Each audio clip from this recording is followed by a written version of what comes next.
Shalom, shalom, content de vous retrouver il y a tellement longtemps. Je suis de retour pour une émission spéciale avec un frère qui m'écoute, une sœur qui m'écoute.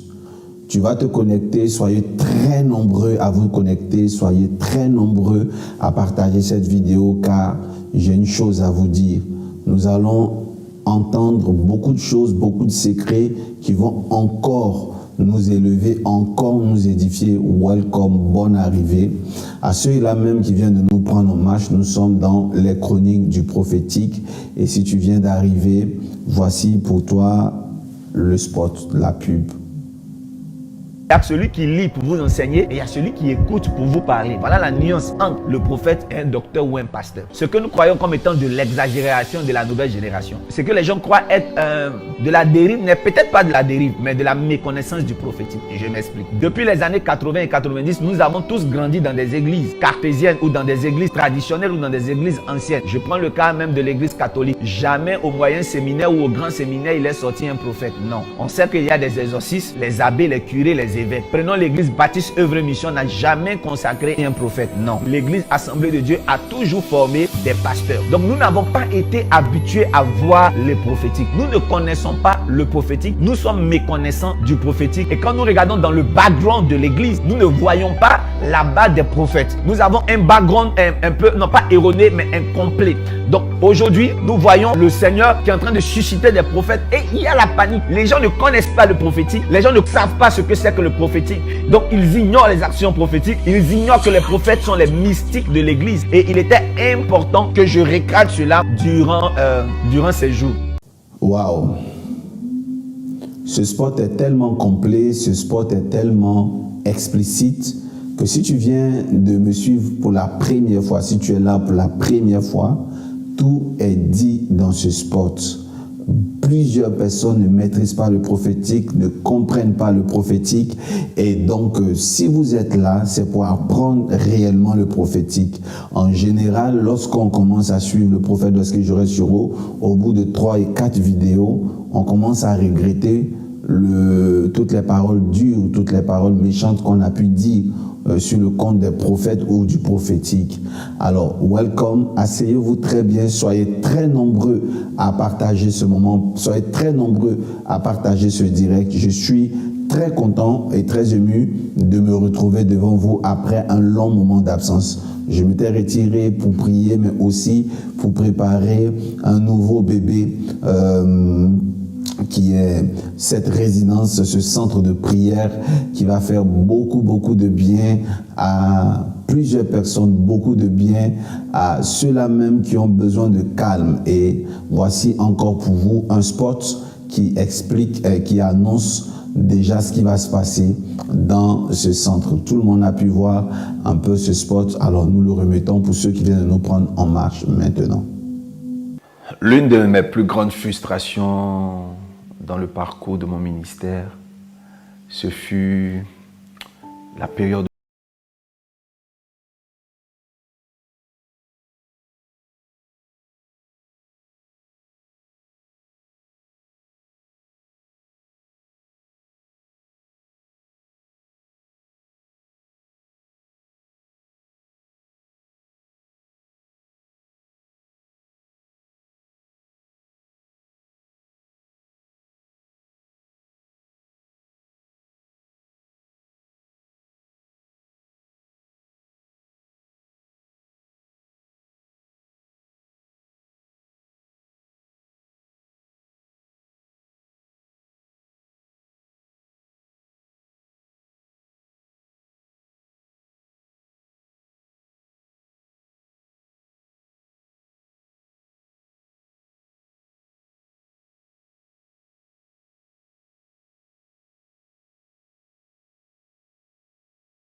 Shalom à tous, je suis très content de vous retrouver ici avec mon épouse.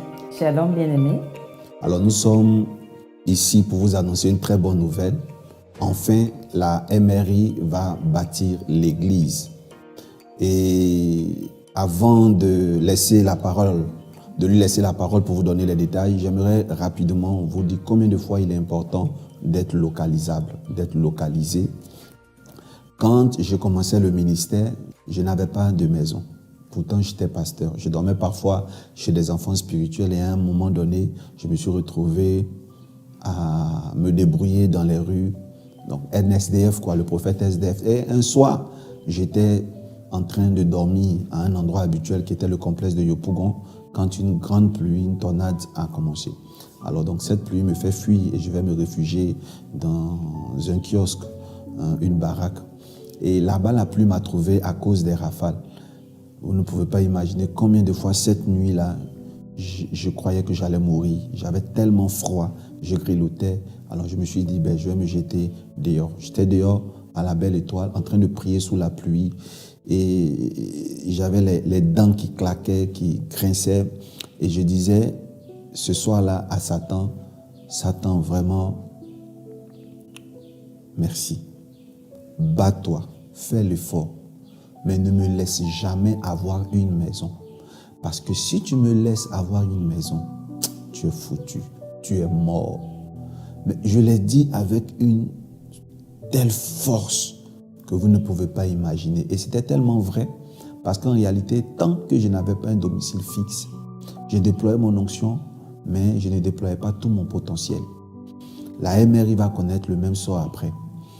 C'est vrai que vous avez eu de nos nouvelles chaque fois par des vidéos. Mais cette MRI que vous voyez par des vidéos, nous n'avions pas de terrain, nous n'avions pas d'église. Nous prions sous une tente. Et bien que vous ayez vu Dieu se manifester et des miracles, croyez-moi, ce n'était pas tout le potentiel. Alors pourquoi nous sommes heureux ce soir? Nous sommes heureux tout simplement à l'idée de savoir qu'enfin, la MRI va bientôt bâtir. Et on va se montrer les choses. Enfin, la MRI va bientôt bâtir. Et nous sollicitons par la même occasion votre aide. Nous vous avons tous vu consternés lorsque les images de déguerpissement sont apparues sur les réseaux sociaux. Mais nous avons le plaisir de vous annoncer aujourd'hui que c'est fait. Oui, c'est fait. En tout cas, c'est vraiment fait. Comme elle a dit, vous ne pouvez pas imaginer notre soulagement. Et c'est le soulagement de tous ceux qui nous suivent parce que aux premières heures, comme elle a dit, de l'annonce du déguerpissement de l'église, nous avons tous été mobilisés, tous attristés. Et aujourd'hui, c'est l'occasion, n'est-ce pas, de faire parler votre cœur. Et les numéros et toutes les informations s'afficheront au bas de l'écran et à la suite de cette capsule. Allez, à très bientôt. Que Dieu vous bénisse. Que Dieu vous bénisse.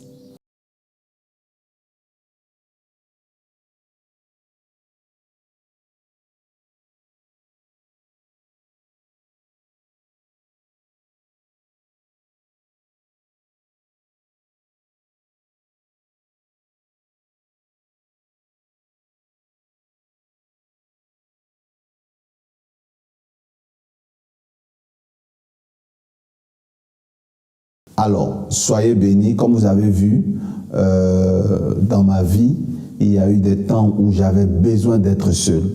Mais vous imaginez, à cette époque, pour se retirer, il fallait voyager, aller en brousse pour vraiment être seul.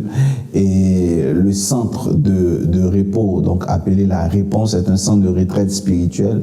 C'est pas un centre où on vient forcément faire des jeûnes secs.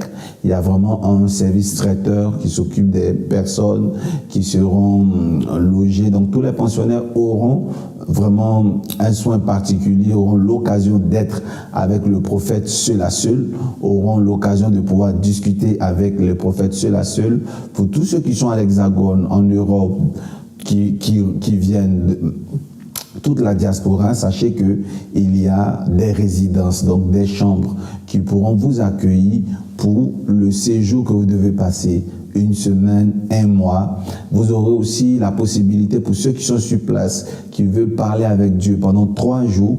Vous pouvez venir le vendredi et rentrer le dimanche. Il y a plusieurs rubriques ici et vous pouvez aller sur le site même le site de ce centre pour avoir plus d'amples informations. Le site est en construction, certes, mais vous pouvez déjà aller pour voir déjà le minimum d'informations. Allez, le lancement officiel aura lieu normalement en novembre, officiellement à partir du 13 novembre. Mais déjà, ce centre a déjà ouvert ses portes, mais l'inauguration, et je répète, l'ouverture officielle sera en novembre, le vendredi 13 novembre. Alors, pour revenir à notre thème d'aujourd'hui, alors, je vais parler de la différence entre ceux qui le savent et ceux qui ne le savent pas. Nous allons parler du combat spirituel. Plusieurs personnes ne comprennent pas la nature du combat spirituel. Alors, ceux qui le savent et ceux qui ne le savent pas, nous allons commencer avec Luc 16 à partir du verset 19. Pour ceux qui sont habitués à la lecture, savent très bien que nous allons parler du pauvre Lazare et de l'homme riche. Nous commençons à partir du verset 19. Voici le texte biblique en écriture et en parole. Il y avait un homme riche qui s'habillait de pourpre et de fin lin et qui chaque jour faisait la fête et menait brillante vie. Un pauvre couvert d'ulcères, nommé Lazare, était couché à son porche. Il aurait bien désiré se rassasier de ce qui tombait de la table du riche. Au lieu de cela, les chiens venaient lécher ses ulcères. Le pauvre mourut et fut porté par les anges sur le sein d'Abraham. Le riche aussi mourut et fut enseveli. Dans le séjour des morts, il leva les yeux, et en proie au tourment, il vit de loin Abraham et Lazare sur son sein. Il s'écria : « Abraham, mon père, aie compassion de moi. » « Père Abraham! Père Abraham! Aie pitié de moi! » Envoie Lazare tremper le bout de son doigt dans l'eau pour me rafraîchir la langue, car je souffre dans ces flammes. Mais Abraham répondit : « Mon enfant, souviens-toi que tu as reçu ton bien durant ta vie, et qu'au lieu de cela, Lazare, lui, a eu le mal. Maintenant, ici, il est consolé, tandis que toi tu souffres. En plus de tout cela, un grand gouffre a été mis entre nous et vous, afin que ceux qui voudraient passer d'ici vers vous ne puissent le faire, et qu'on ne traverse pas non plus de là-bas vers nous. » Le riche dit : « Alors je te demande, Père, d'envoyer Lazare dans la maison de mon père.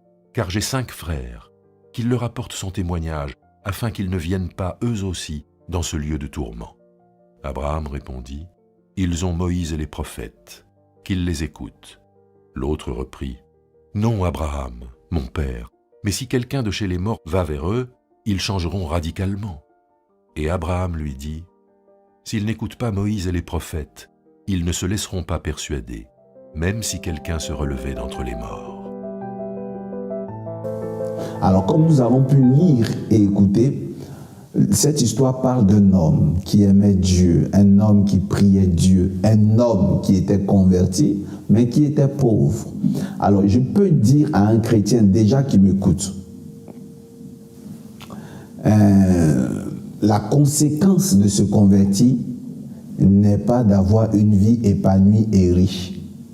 Je répète, la conséquence de se convertir n'est pas d'avoir une vie riche et épanouie. C'est une grande rectification que j'aimerais faire à un chrétien, pour un chrétien qui est assis dans son salon. C'est une mauvaise nouvelle peut-être pour beaucoup. On a cru que quand on allait se donner à Jésus, automatiquement, juste après, les choses allaient rentrer en ordre. Ne vous trompez pas, lorsque nous nous convertissons, nous sommes automatiquement sauvés. La Bible peut nous appeler élus, alors nous sommes des choisis. La conséquence de la conversion, c'est de se connecter au salut éternel, la vie après la mort. Alors, ce qui veut dire que quand nous nous convertissons, si nous mourons juste après la conversion, nous sommes sauvés. Le reste ne dépend pas de la conversion.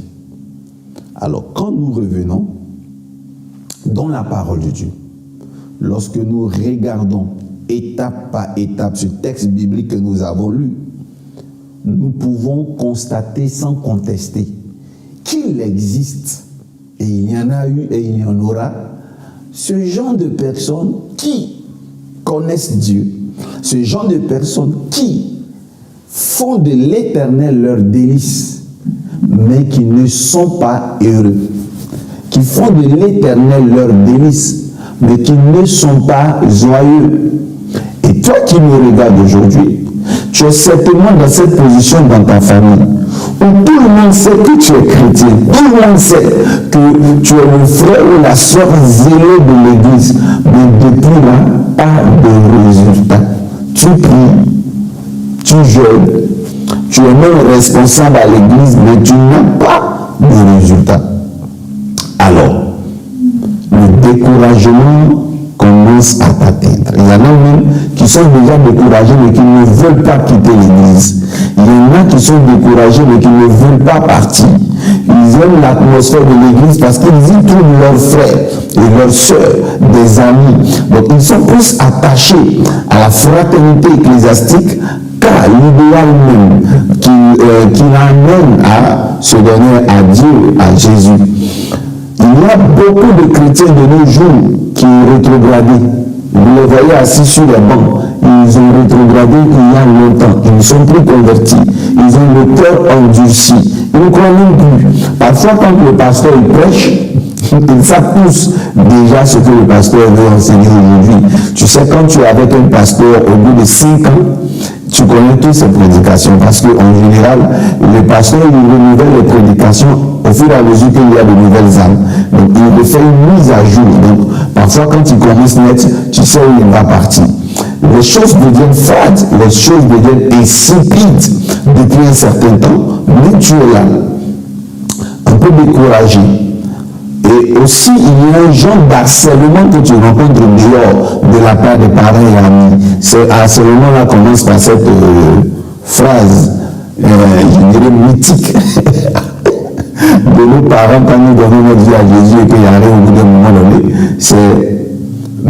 On te dit, mais cette affaire de Dieu là, quand tu entends ça, ton affaire de Dieu là, c'est comment?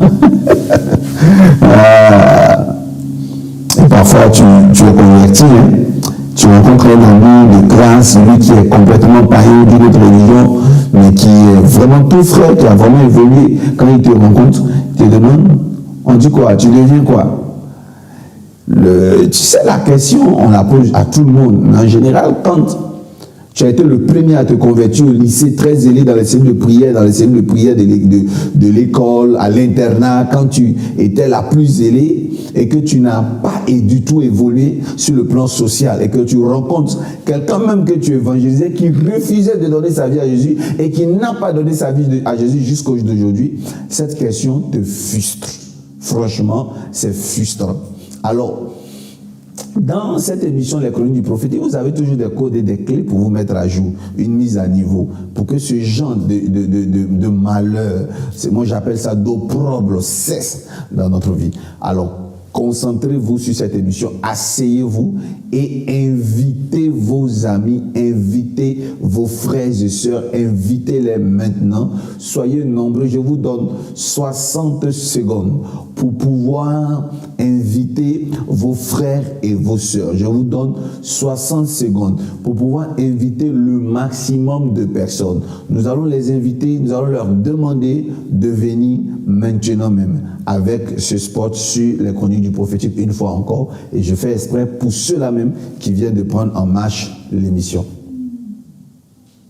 Il y a celui qui lit pour vous enseigner et il y a celui qui écoute pour vous parler. Voilà la nuance entre le prophète et un docteur ou un pasteur. Ce que nous croyons comme étant de l'exagération de la nouvelle génération, ce que les gens croient être de la dérive, n'est peut-être pas de la dérive, mais de la méconnaissance du prophétique. Et je m'explique. Depuis les années 80 et 90, nous avons tous grandi dans des églises cartésiennes ou dans des églises traditionnelles ou dans des églises anciennes. Je prends le cas même de l'église catholique. Jamais au moyen séminaire ou au grand séminaire, il est sorti un prophète. Non. On sait qu'il y a des exorcistes, les abbés, les curés, les évêques. Prenons l'église baptiste œuvre mission, n'a jamais consacré un prophète. Non. L'église Assemblée de Dieu a toujours formé des pasteurs. Donc nous n'avons pas été habitués à voir les prophétiques. Nous ne connaissons pas le prophétique, nous sommes méconnaissants du prophétique. Et quand nous regardons dans le background de l'église, nous ne voyons pas la base des prophètes. Nous avons un background un peu, non pas erroné, mais incomplet. Donc aujourd'hui, nous voyons le Seigneur qui est en train de susciter des prophètes et il y a la panique. Les gens ne connaissent pas le prophétique. Les gens ne savent pas ce que c'est que le prophétique. Donc ils ignorent les actions prophétiques. Ils ignorent que les prophètes sont les mystiques de l'église. Et il était important que je recadre cela durant ces jours. Alors, très bien, bonne arrivée dans les chroniques du prophétique. Alors, comme je disais, il y a plusieurs personnes qui vivent ce drame qu'a vécu le pauvre Lazare. Je connais Dieu, mais pourtant je suis pauvre. Je connais Dieu, je suis malade, des ulcères. La Bible dit que les chiens venaient lécher les ulcères. Ça le soulageait parce que dans la salive des chiens, il y a des antibiotiques, il y a des cicatrisants. Donc ça le soulageait. Il y avait des chiens qui étaient là. Il souffrait, il était malade. Mais il y a une chose qui est la base de ma prédication aujourd'hui et je vais vous donner un secret pour ne pas vivre cet opprobre. La Bible dit qu'il était à la porte de la maison de l'homme riche. Et lorsque l'homme riche mangeait, le pauvre aspirait de manger, serait-ce que les miettes qui tombaient de la table du riche. Oh my God! Il désirait manger les miettes. Je reprends, il désirait manger les miettes qui tombaient de la table de l'homme riche. Et je veux parler de désirer. Souvent on accuse Dieu, on dit que Dieu est le responsable de notre souffrance. Il ferme les yeux sur notre malheur. Plusieurs ont rétrogradé parce que Dieu est injuste. Comment est-ce que tu es chrétien, chrétienne ou je suis chrétien et puis on vit dans la précarité? Comment est-ce que on peut être chrétien et on est là, on marche dans Cotonou, on marche dans Abidjan, on marche à Libreville, on n'a même pas de voiture. Comment nous, les enfants de Dieu, nous sommes même avoir un travail? Vous savez, je vous dis une chose, Dieu, il n'est pas responsable de ce que vous consommez. La Bible dit que l'homme riche désirait manger des miettes. C'est tout. Il désirait manger des miettes. Dieu ne pouvait que le lui donner. Dieu ne prend pas parti. Lui, comment tu fonctionnes, comment tu vois, c'est comme ça, il te suit. La Bible dit dans le livre de Psaume 37, à partir du verset 4, « Fais de l'Éternel tes délices. Et il te donnera ce que ton cœur désire. » Ok? C'est pas écrit, fais de l'Éternel tes délices et tu mangeras les meilleurs fruits du pays. Il y a une nuance. Je répète. Il est écrit, fais de l'Éternel tes délices et il te donnera ce que ton cœur désire. Il n'est pas écrit, fais de l'Éternel tes délices et automatiquement tu seras riche. La conséquence de faire de l'Éternel les délices là n'est pas que tu sois riche.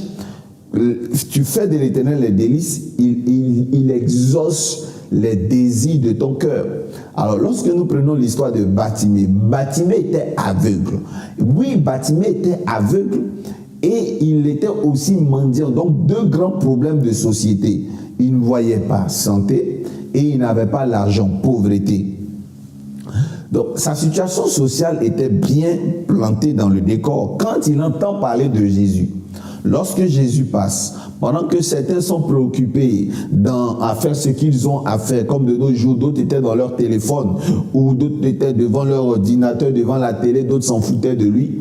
Lui, Bartimée, d'autres s'en foutaient de Jésus. Bartimée, lui, il reconnaissait en Jésus qu'il était le roi, le fils de David. Vous savez, parmi eux tous, même les deux bons amis de Bartimée, il n'y avait que Bartimée qui connaissait la valeur exacte de Jésus. Il a crié, Jésus, fils de David, viens à mon secours. Jésus, fils de David. Et c'est l'image du culte. Ça veut dire qu'il priait. Il croyait en Dieu. Il mettait Dieu à sa place. Il l'honorait. Et quand le Seigneur a entendu la qualité du cri de Bartimée, il s'arrête. Il dit, faites-le venir vers moi. Il invite Bartimée à venir.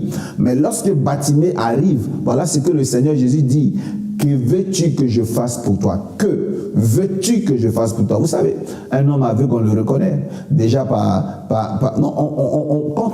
on est en face d'un aveugle, on n'a pas besoin de beaucoup de signes pour découvrir qu'il est aveugle. Il y a le facteur forme de la cavité de l'œil. Il y a aussi un signe distinctif comme soit le bâton ou en Israël le manteau. Donc Jésus est enfin d'un aveugle, il peut le guérir. C'est pas quelque chose qu'il n'a jamais fait, guérir directement. Mais il lui demande, que veux-tu que je fasse pour toi? Il y a une dispensation dans laquelle Dieu, c'est ce que tu désires qu'il fait, ce que tu lui demandes qu'il fait.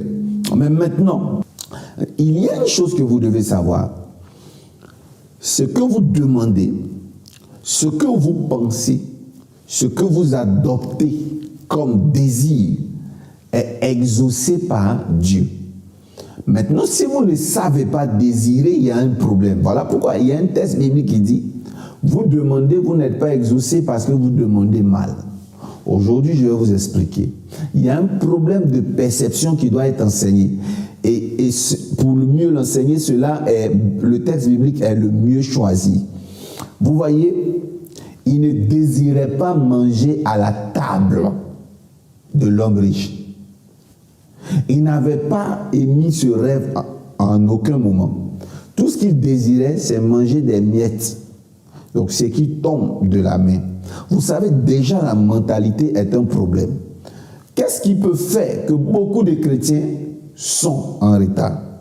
Qu'est-ce qui fait que beaucoup de chrétiens, plusieurs chrétiens du moins, sont en retard? Qu'est-ce qui le fait? Qu'est-ce qui est à la base? C'est la mentalité. Or, une mentalité se construit de l'enfance jusqu'à l'âge adulte. Le rôle de l'Église devrait être celui qui galvanise, qui donne un esprit de grandeur aux chrétiens. Mais hélas, la religion a donné un complexe d'infériorité à beaucoup de chrétiens et j'accuse. Lazare est victime de mentalité. Il a été victime de mentalité comme plusieurs chrétiens aujourd'hui le sont. Et je vous dis que la responsabilité revient aux églises. Nous avons entendu un Jésus-Christ parler d'un Jésus-Christ qui est puissant, qui a fendu la mer Rouge. Mais hélas, quand on vient en Jésus, on ne veut même pas que Jésus fende la mer Rouge, on veut parfois juste qu'il nous donne un bac. On veut juste parfois qu'il nous donne un travail, mais c'est difficile. C'est difficile à cause de la mentalité. À l'intérieur de la mentalité, il y a d'abord nous aider à avoir une bonne perception de la vie et des priorités. C'est-à-dire, qu'est-ce que nous désirons avoir dans la vie réellement? Qu'est-ce qui peut nous faire du bien? Qu'est-ce qui peut nous faire évoluer? Ça, c'est la première des choses. C'est-à-dire, nous aider à connaître le besoin réel, le besoin urgent et le besoin prioritaire. C'est ce que nous devons déjà savoir. La première chose, la perception. Il faut avoir une construction de la véritable vision que nous avons sur Terre. Ça, c'est très important. Si on a ça, c'est déjà bon. La deuxième chose, c'est le comment réussir à nous connecter à ces choses que nous désirons. Alors, j'ai une belle image que je vais partager avec vous tout à l'heure qui explique tout. Vous savez, quand je vois le pauvre Lazare, je me pose la question, qui était son pasteur? L'autre chose, qu'est-ce qu'on lui disait? Qu'est-ce qu'on enseignait à Lazare? Parce que s'il croyait en Dieu, c'est forcément autour d'un culte et au cœur d'une religion avec des prêtres, avec des sacrificateurs. Qu'est-ce qu'il entendait quotidiennement? Alors là, ça nous permettra de savoir pourquoi est-ce que cet homme est demeuré si pauvre toute sa vie. Je sais que lorsque nous sommes en Jésus, toutes les malédictions sont brisées. Lorsque nous donnons notre vie à Dieu, toutes les malédictions sont censées être brisées. Mais qu'est-ce que cet homme a pu faire en tant qu'un bon enfant de Dieu? Parce que plus tard il sera sauvé, pour rester longtemps dans la pauvreté jusqu'à la mort. Bien aimé, j'ouvre une parenthèse encore. Tu peux être chrétien et puis mourir célibataire. Avoir la foi que tu vas te marier un jour jusqu'à ne jamais voir ce mari et mourir. Tu peux être chrétien et puis crois que tu auras un enfant, tu vas y croire et tu ne vas jamais l'avoir à ta mort, tu seras sauvé. Le salut là, et puis le salut et puis l'exaucement matériel ne sont pas dans le même carnaval. Ce qu'on doit montrer aux chrétiens d'abord, c'est ce qui est permis. C'est-à-dire que la Bible dit que tout est permis, mais tout n'est pas utile. Je me suis demandé, est-ce que l'homme pauvre, Lazare, savait qu'il lui était permis de s'asseoir à la table du grand? Est-ce qu'il savait que, même si celui n'était pas permis dans la maison, dans le système, mais Dieu pouvait lui mettre, c'est-à-dire l'aider à manger à la table des grands? Est-ce que cet homme pauvre-là n'avait pas entendu une doctrine qui lui disait les richesses là c'est diabolique? Est-ce qu'il n'avait pas par hasard entendu un enseignement qui lui disait une chose, comme on appelle, heureux les pauvres, car le royaume des cieux est à vous? Est-ce qu'il n'avait pas entendu une parole qui disait giflez-moi sur la terre, ce n'est rien, ma patrie est dans les cieux, heureux serez-vous lorsqu'on vous outragera? Est-ce qu'il n'avait pas entendu parler de les richesses rendent orgueilleux? Quelqu'un a dit l'argent est le mal du monde. Amen. Quelqu'un a dit l'argent n'est pas bon. Quelqu'un a dit l'argent rend orgueilleux. Quelqu'un a dit les hommes de ce monde sont cupides, aiment trop l'argent et impriment un signe qui montre que on est des païens. C'est l'amour de l'argent. Quelqu'un a dit que l'argent c'est mammon. Est-ce qu'il n'a pas entendu ce genre de doctrine? Moi je crois que oui. Il fréquentait une église où les gens étaient cartésiens. Donc être cartésien, c'est bon, tu as ton salut, mais dans la vie, de façon pratique, il y a des choses que tu n'auras pas et qu'il faut assumer. Alors, je crois qu'il y a d'abord la doctrine. Il y a plusieurs mentalités, et j'en parle.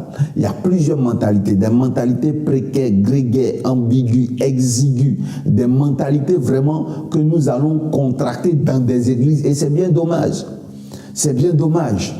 Nous voyons aujourd'hui des chrétiens qui pensent qu'ils sont humbles, mais ce n'est pas de l'humilité, c'est de l'humidité, un complexe d'infériorité. Des chrétiens qui pensent que la Mercedes, un jet privé, est un péché. Aujourd'hui, quand un homme de Dieu a un jet privé, c'est un sataniste. Quand un homme de Dieu roule dans une limousine, c'est un faux prophète.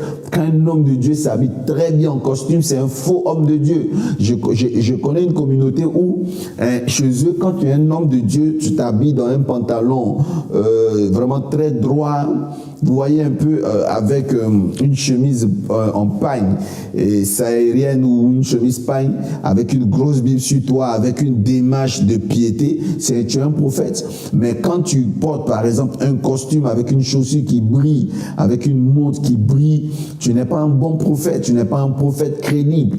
Il y a peut-être cette mentalité-là qui a aujourd'hui retardé, qui a hier retardé le pauvre Lazare. Il y a des mentalités comme ça. L'homme qui est humble, c'est un homme, tu le vois parfois dans un simple t-shirt blanc, parfois de publicité, avec un pantalon et une paire de souliers, et ceux qui ne font pas les contours, tout ça, c'est bon, je pense qu'en 2020, il ne doit plus y avoir des gens qui pensent comme ça, mais je parle au reste, encore c'est les résidus des chrétiens qui sont encore coincés, plâtrés, cloîtrés. Oui, il y a peut-être cette doctrine que le pauvre Lazare avait dans son esprit. Il y a aussi des doctrines de, comment on appelle ça, je ne sais pas, de l'excès de table. Il y a des chrétiens qui, pour eux, ils n'ont pas besoin de manger beaucoup pour prouver que Dieu est bon. Je dis n'importe quoi. Mais si tu connais déjà une mentalité chrétienne, écris ça en commentaire. Il faut dire comment les gens ils voient la vie de Dieu. Heureux les pauvres, car le royaume des cieux est à vous. Mais je connais Nada qui dit pauvre comme un rat d'église. C'est-à-dire que tellement qu'on est pauvre, nos rats sont pauvres. Et non, mais c'est triste. Comment on nous voit, comment on nous voyait. Alors donc, comme je disais, c'est la mentalité. Est-ce que nous savons ce qui nous est permis? Est-ce que nous savons que nous avons droit aux grandes choses? Bref, là n'est pas vraiment la profondeur de mon message. Et je disais que l'autre chose, c'est comment nous connecter aux choses de grandeur. Alors, ce qui m'intéresse dans ce texte, et le plus important pour moi, c'est qu'est-ce qui devait être fait pour que le pauvre Lazare puisse rentrer dans sa destinée, puisse être guéri des plaies de l'ulcère. Qu'est-ce qui devait être fait pour que le pauvre Lazare soit épanoui? Qu'est-ce qui devait être fait pour qu'il ne finisse pas mal? Parce que est-ce que finir mal, pauvre, est un handicap après la mort? Je dirais non. On ne peut pas courir après un chrétien pour lui dire sois absolument riche car c'est une condition pour être sauvé. Mais ce que je peux dire, il y a une conséquence dans être sauvé, être riche, être béni, être épanoui sur terre. L'une des premières conséquences, c'est un témoignage qui gagne des âmes. Il est écrit, ils ont vaincu le diable par leur témoignage et le sang de l'agneau. J'aimerais dire une fois encore à un chrétien que simplement ce verset que je viens de paraphraser dit tout. Le témoignage est utile pour gagner des âmes. Il y a un fait dans le texte biblique qui attire mon attention.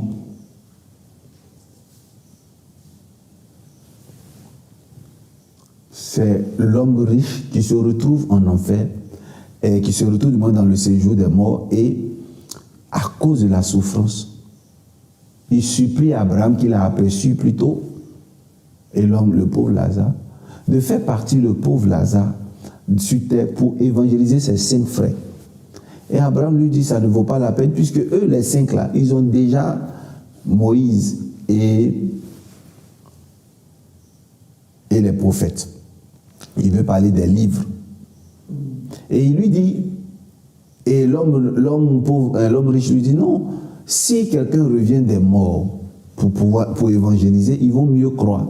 Et Abraham lui dit, mais si ils ne croient pas en Abraham et en Moïse, ils ne croiront même pas au mort qui va revenir du séjour des morts. Donc, ce que j'aimerais vous dire, c'est que l'homme a eu le sentiment du regret. Il a commencé à comprendre que Dieu existe. C'était trop tard.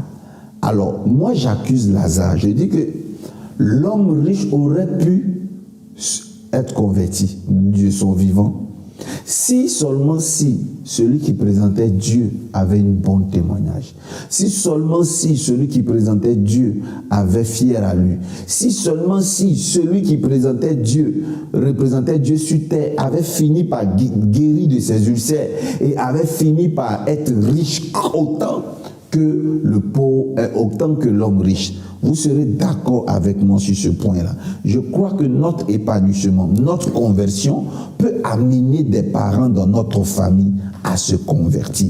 Je crois que nous avons le droit d'évoluer. Nous avons besoin d'évoluer. Nous devons évoluer parce que notre évolution est un témoignage. Il y a des personnes dans le quartier qu'on n'a pas envie d'écouter quand ils parlent de Jésus.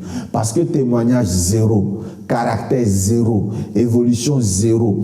Il y a des gens, lorsque tu regardes leur vie n'est même pas un modèle. Ils prient beaucoup à l'église. Il n'y a qu'à l'église que c'est le frère humble de l'église. Il n'y a qu'à l'église que c'est le frère bien de l'église. Non seulement ils n'ont pas de témoignage dehors, mais ils ont un sale caractère dehors. Nous avons des gens qui sont assis à l'église parce qu'ils attendent peut-être un miracle, mais en réalité, ils ne sont pas convertis. En réalité, il n'y a pas de résultat. Alors, pendant ces jours, je vais vous donner des secrets pour me faire cette mise à jour. Il est temps qu'il y ait la différence entre ceux qui servent Dieu et ceux qui ne le servent pas. Sur terre, nous avons besoin du matériel. Sur terre, nous avons besoin d'être bénis. Il y a des gens qui disent aujourd'hui l'évangile, là, si ce n'est pas bénédiction, maintenant même les gens ne prêchent plus l'évangile. Mais c'est quoi l'évangile? L'évangile, c'est la bonne nouvelle. Le pauvre qui est opprimé, le pauvre qui est malade, il a besoin d'une bonne nouvelle. Et cette bonne nouvelle rafraîchissante n'est pas seulement le salut, mais c'est aussi l'épanouissement matériel et physique. Voilà pourquoi je suis de retour pour vous donner rendez-vous demain et après-demain. Pour vous donner un rendez-vous incessant, pour vous donner de nouveaux secrets.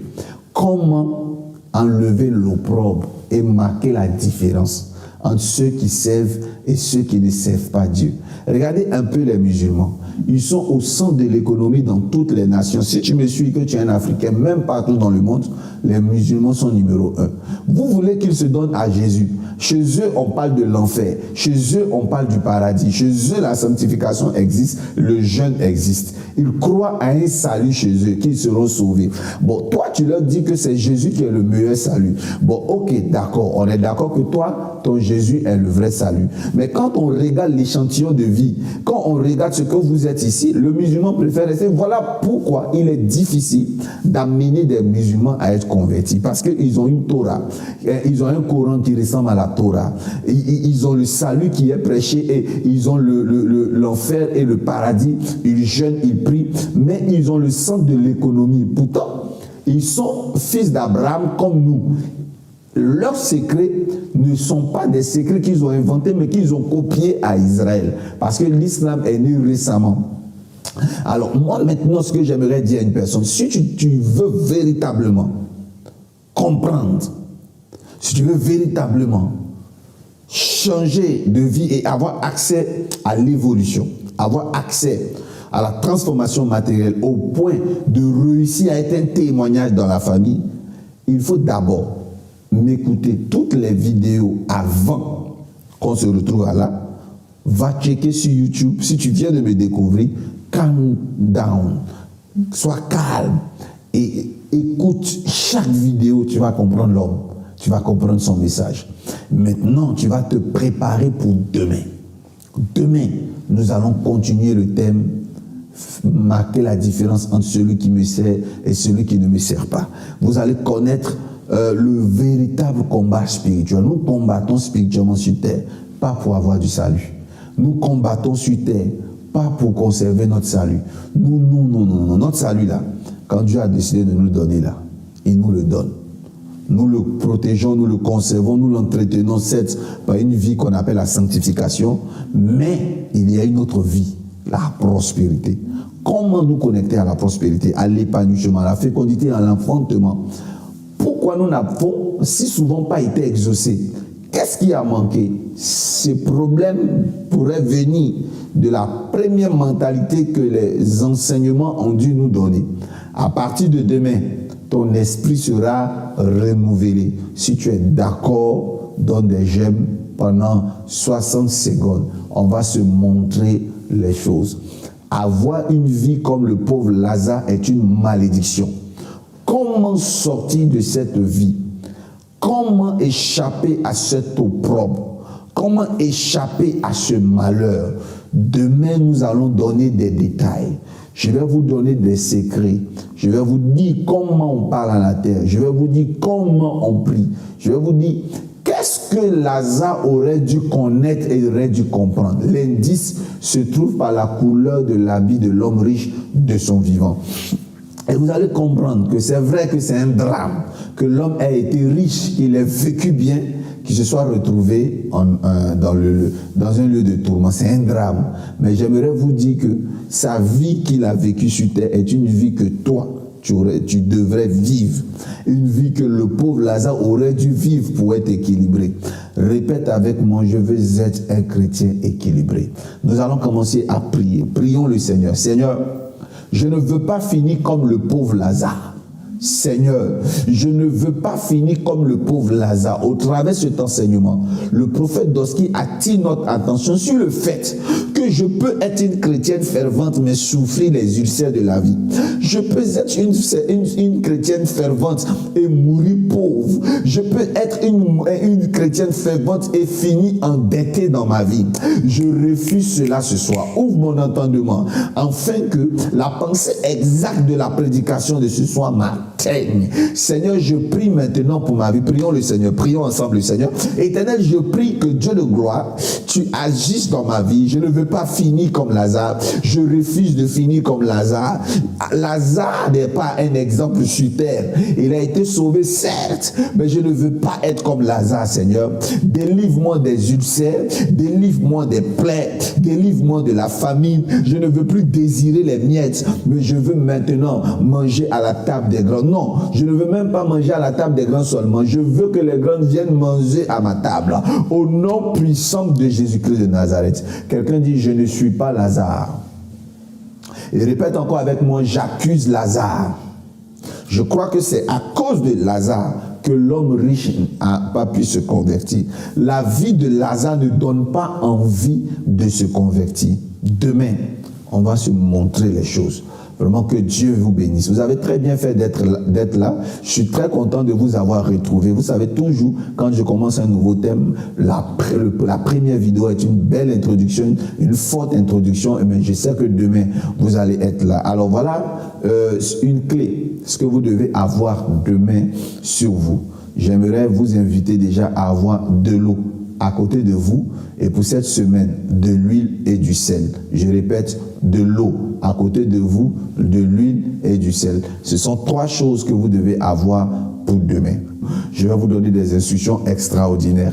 D'ici là, portez-vous très bien. Oh, vous ne pouvez pas imaginer, je suis très content de vous avoir retrouvé, et je sais que c'est pareil pour vous. Et que Dieu garde la Côte d'Ivoire, que Dieu garde la Guinée, et que Dieu protège le Gabon. À très bientôt. Allez, bye.